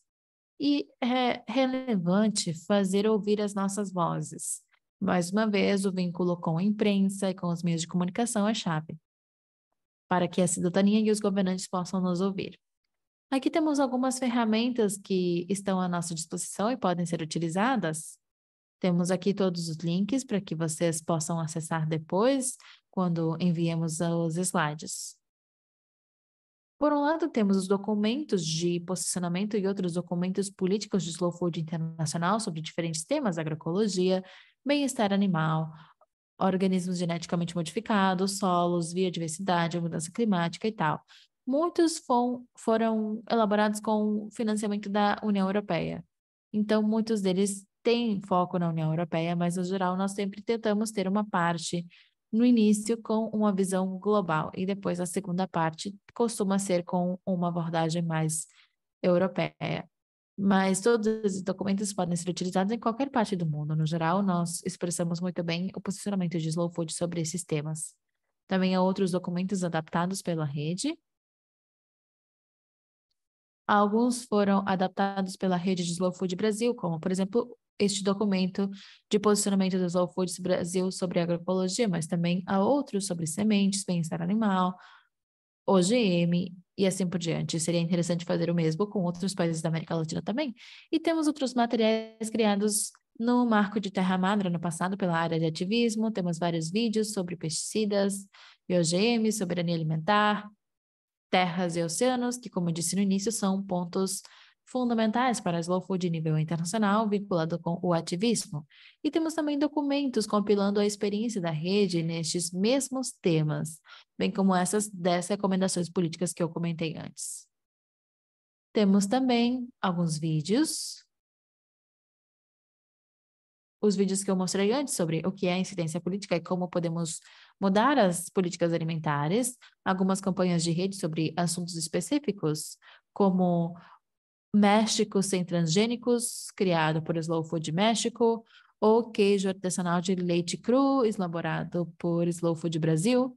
E há outras ferramentas interessantes também, com uma perspectiva mais europeia, mas são úteis e interessantes, que é Slow Food Advocacy Newsletter, que Eu não sei muito bem como explicar isso em espanhol, mas é como se fosse um folhetim de informações com novidades sobre incidência política em nível europeu. E temos também algumas chamadas de incidência política mensalmente do escritório de Bruxelas, um podcast muito interessante que eu recomendo porque aborda diferentes temas e continuamos falando sobre novos temas, que é este podcast, Slow Food Goes Brussels, onde falamos de diferentes questões da União Europeia, mas vinculadas com transgênicos, biodiversidade, falamos também da COP, então é bem interessante. E finalmente temos as campanhas europeias que nós estamos organizando.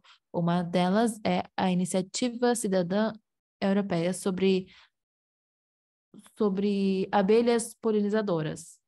E é muito interessante porque talvez alguma rede da América Latina teria interesse de prestar atenção a isso, porque pode ser útil para o seu trabalho. E eu acho que terminei com a minha apresentação. Vou deixar de compartilhar. Não sei se vocês têm dúvidas, comentários ou perguntas. Espero que tenha ficado claro.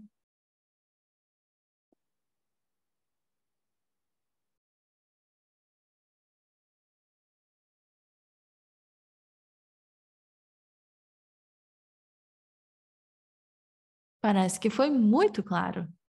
Talvez foi muito rápido, me desculpem.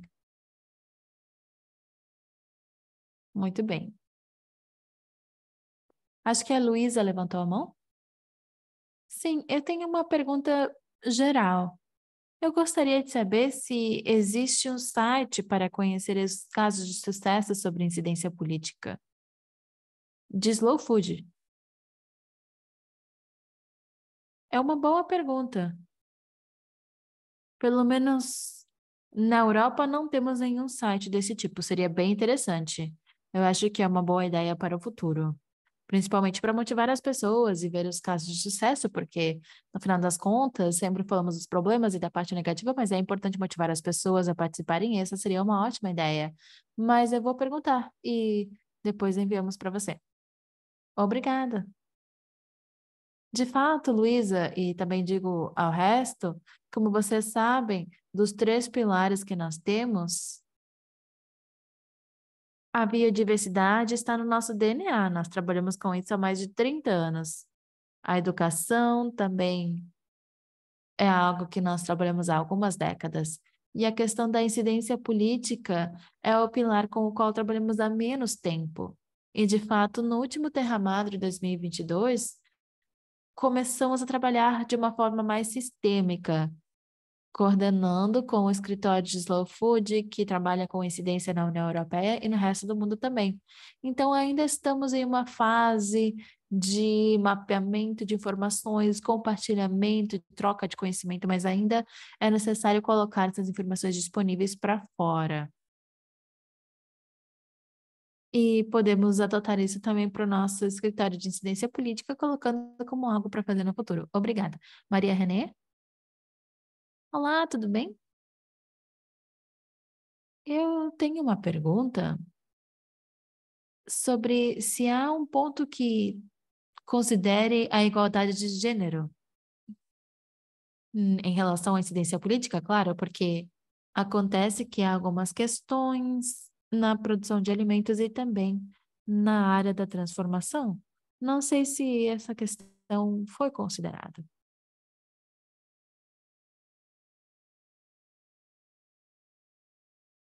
Eu não tenho certeza.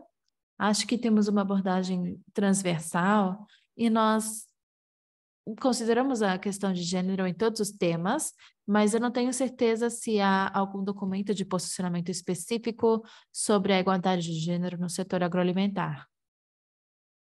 Mas considero que é muito importante. Que eu saiba, não há um documento de posicionamento em si, mas há uma moção apresentada pela Rede Latino-Americana e do Caribe no último Congresso Internacional, que é a moção ecofeminista. Então, convidamos vocês a conferir, porque podemos colocar o chat no link depois, e temos todas as moções apresentadas pela Rede Latino-Americana no último congresso. E no marco de Terra Madre 2022, tivemos uma primeira reunião concorda, pode comentar um pouco. Ali começaram um grupo de trabalho e tomara que possa ter continuidade para gerar mais troca à igualdade de gênero, que é um tema transversal e que impacta todos os outros temas. Dália, você quer comentar? Claro. Essa nova estrutura política em nível internacional sobre a questão de gênero é um dos principais eixos. Se vocês leem todos os nossos documentos políticos, sempre temos muito cuidado com isso.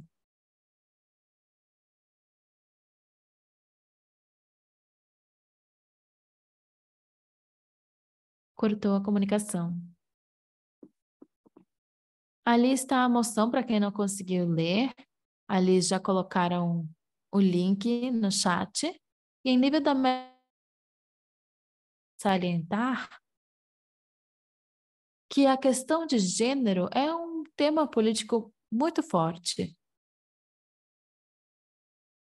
Em Terra Madre, nós organizamos o primeiro encontro feminista da rede de Slow Food, com o apoio do Escritório Internacional e também com algumas companheiras da América Latina. Foi um encontro muito bonito. Nós recebemos mais mulheres do que imaginávamos, todas estavam muito empolgadas. E se tem mais alguém que tem interesse nesse tema aqui, é mais do que bem-vinda, porque há muitos pontos interessantes de cada uma de vocês, e o fato de que alguém queira apoiar e liderar esses processos é muito positivo. Temos também uma tarefa pendente que seria resumir tudo o que nós compartilhamos, porque fizemos vários exercícios de reflexão e de compartilhar entre todas as mulheres qual é o direcionamento disso. Então, nós esperamos ter este documento finalizado nos próximos meses e poder compartilhar com vocês. A ideia é criar também uma rede feminista do nosso movimento.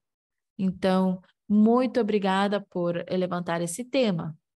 Também, em nível pessoal, é uma questão que eu sempre trabalho desde a minha posição. Quero agradecer a Glenn, que colocou o link no chat com as moções de diferentes idiomas.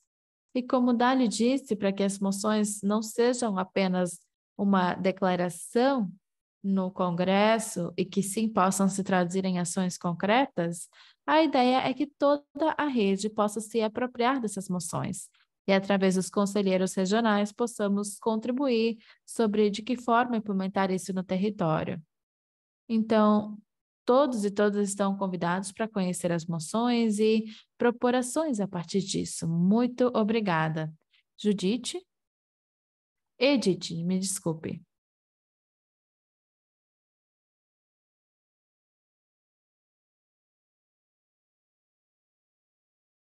Olá, espero que estejam bem. Cumprimento vocês desde o México.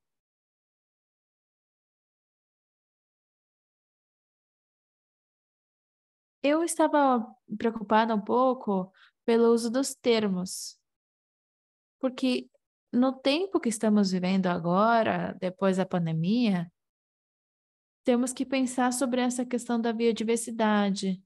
Nós estamos agora na rede de povos indígenas e acho que um dos conceitos que deveríamos trabalhar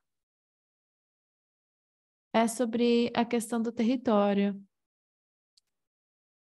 vinculado com todos os sujeitos nos povos, porque não podemos atender isso de forma separada. Há muitas reuniões, os estados estão assinando tratados internacionais, mas as pessoas que estão no território, que têm lutado pela biodiversidade, desaparecem. Eu não sei como isso está sendo incluso ou se está sendo trabalhado para o futuro.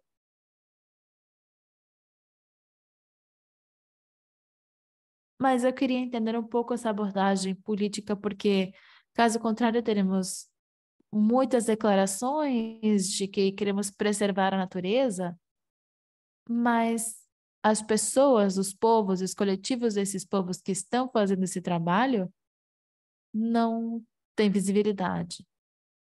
Eu acho que essa era a minha preocupação sobre a questão do território e dos habitantes desses povos históricos, para que isso não seja apenas uma questão conservacionista ou biológica ou ecológica, mas que o que nós colocamos como povos e as nossas visões também esteja presente. Obrigada.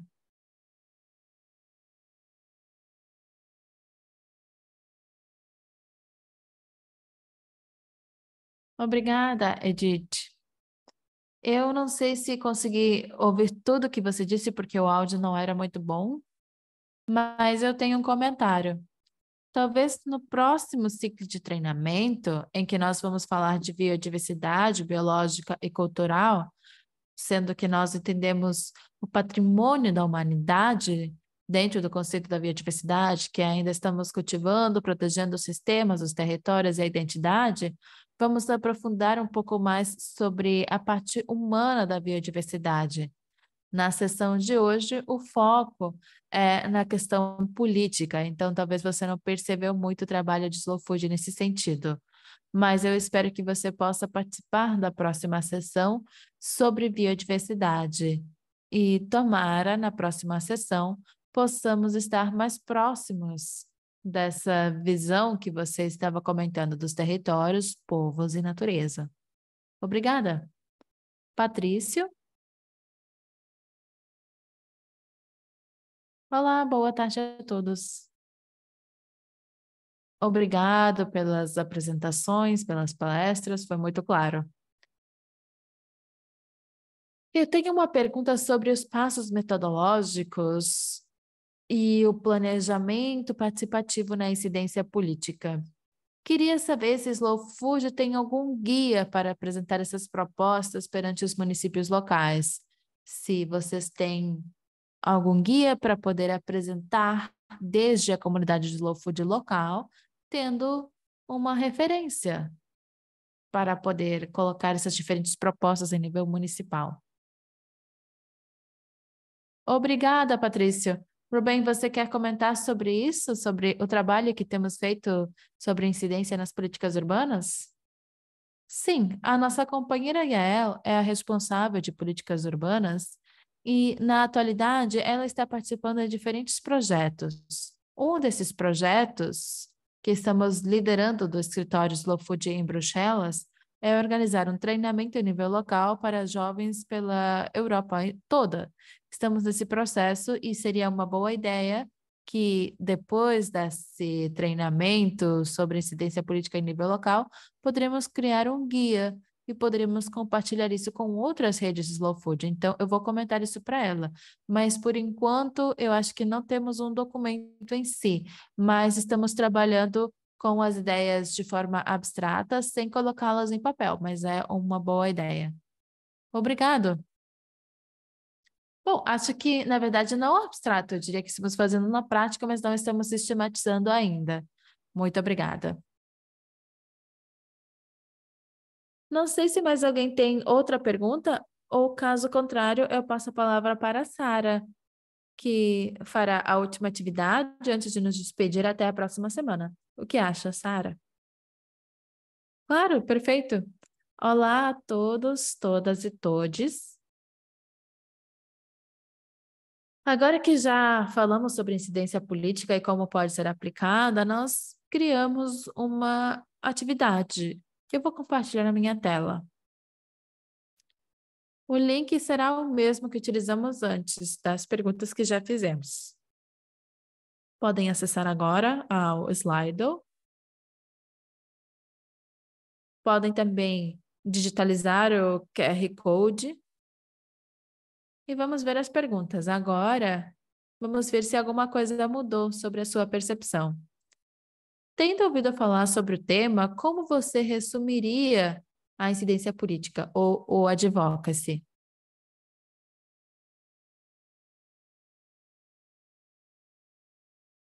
Está o link também no chat, caso seja mais fácil para vocês. O link é o mesmo para todas as perguntas. Valentina, você poderia compartilhar? Acabei de enviar, você não viu? Está no chat. Obrigada. Sim, obrigada. Alguém disse uma série de ações colocadas pelas comunidades para gerar mudanças em nível local, regional e global. Muito bem. Vamos ver se temos respostas diferentes às anteriores.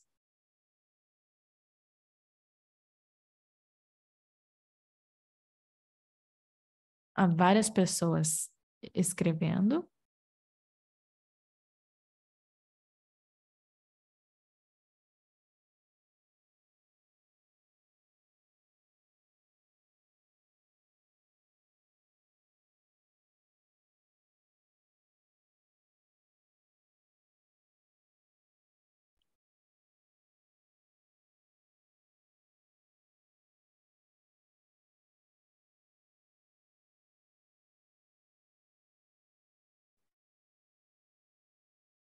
Esforço de uma organização para influenciar na formulação e implementação das políticas e programas públicos. Processo de influenciar e gerar mudanças e decisões tomadas em múltiplos setores. Reconhecimento dos mecanismos de participação para gerar mudanças em nível local e global. Capacidade de gerar mudanças reais nos sistemas alimentares, econômicos e políticos para conseguir sociedades mais justas. Muito bem.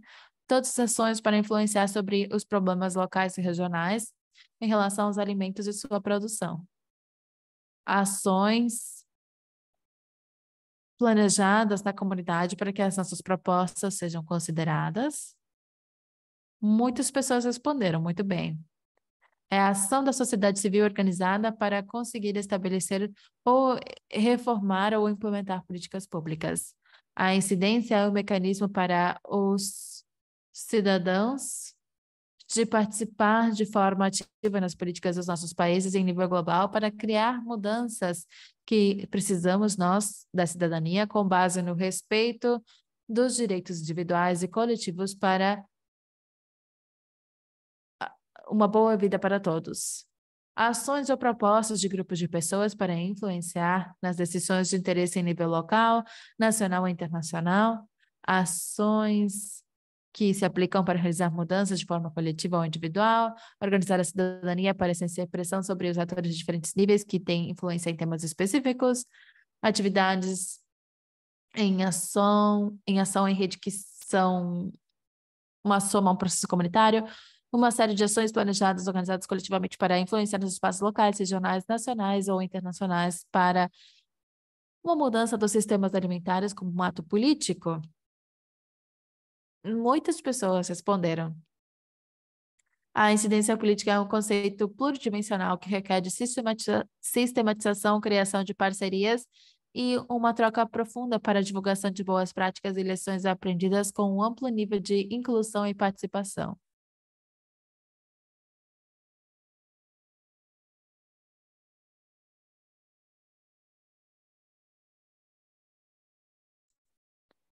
Possibilidade de aplicar ações para realizar propostas saudáveis e participar de forma ativa com as nossas autoridades. Ações tomadas por um grupo de pessoas para resolver problemas específicos em nível local e regional. A ação ou conjunto de atividades em coletivo para criar ações de mudança. Vamos esperar a última pessoa que está escrevendo e passamos para a próxima pergunta.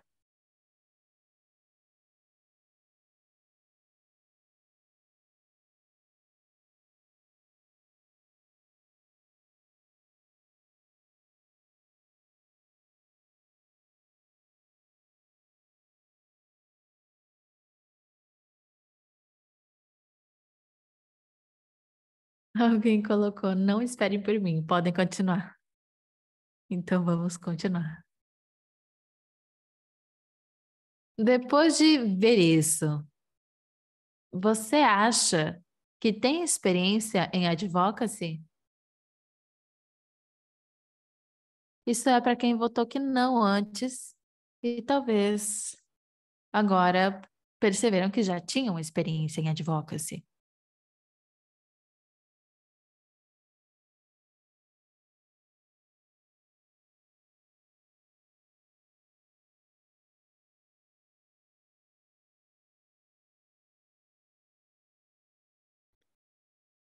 Aqui vemos a porcentagem, acho que é parecido, ou acho que subiu um pouco a porcentagem de sim. A próxima pergunta é: você está disposto a organizar atividades de advocacy no próximo ano?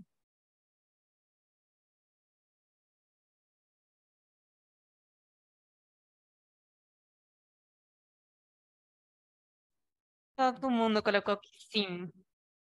Todo mundo ficou bem engajado com esse treinamento. É, tomara. E a última, sim, colocaram que sim, com todos vocês. Em que nível? Global, regional, nacional, local?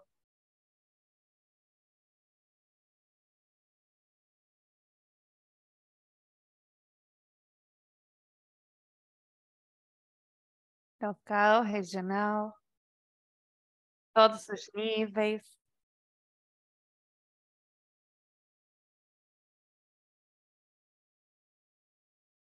Vamos mudar o mundo. Eu espero. Global, regional.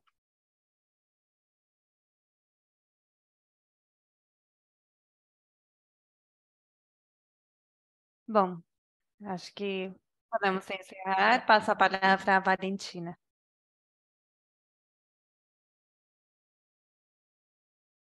Bom, obrigada, Sara. E pelo menos ficamos inspirados e agora temos que ver se vamos gerar ações concretas. E semana que vem vamos ter outra ação em um tempo curto, de uma sessão para outra, para ver como podemos levar isso à prática, tudo que nós ouvimos hoje. Então é importante vocês preencherem o formulário que a Sara compartilhou e também vocês têm que colocar o grupo de trabalho que vocês querem entrar. Então, semana que vem vamos dividi-los em diferentes grupos. E se vocês não escolherem um grupo, nós vamos escolher para vocês. Então, melhor vocês escolherem alguma coisa do seu interesse. E vamos ser divididos em grupos. Aí não vamos ter interpretação, porque nas diferentes salas não podemos ter interpretação. E vamos tentar lidar com as diferentes línguas entre nós. Se vocês não abrirem o formulário, os assuntos são pesquisas, o outro é sobre cultura alimentar, cozinha tradicional, o outro vai ser conflito de interesse da indústria alimentar e a relação com as políticas públicas e o governo sobre segurança alimentar.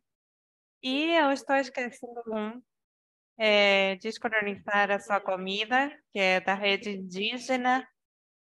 Isso é para os participantes do projeto.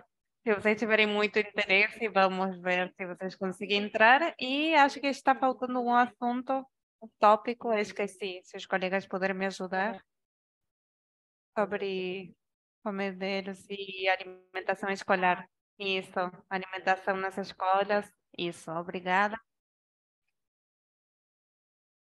Vamos, vou pedir para vocês abrirem as câmeras para tirar uma foto. Se poderia abrir as câmeras.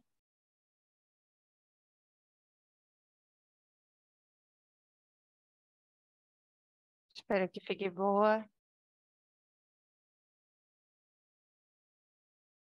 Tem várias telas. Se mais alguém puder tirar foto.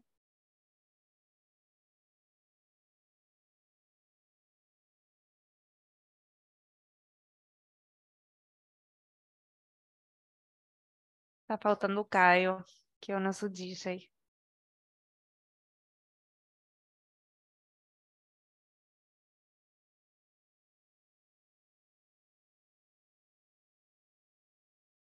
E vou pedir para as pessoas escolhidas para a sessão da semana que vem, se vocês não puderem participar, por favor, avisem.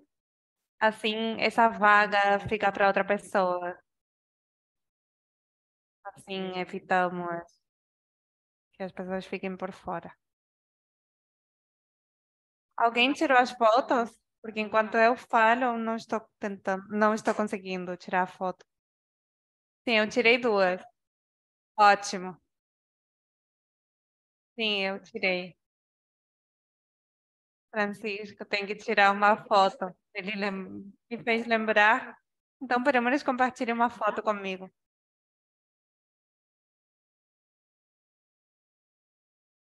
Ótimo. Bom, agradeço pela participação de vocês, pelas contribuições. Eu espero que tenham gostado. E esperamos contar com vocês semana que vem. Obrigada aos intérpretes também que sempre estão conosco para ter essas sessões. E aos colegas também que estiveram conosco gravando as sessões, ajudando. E boa semana para vocês. Um abraço. Um abraço. Tchau, tchau.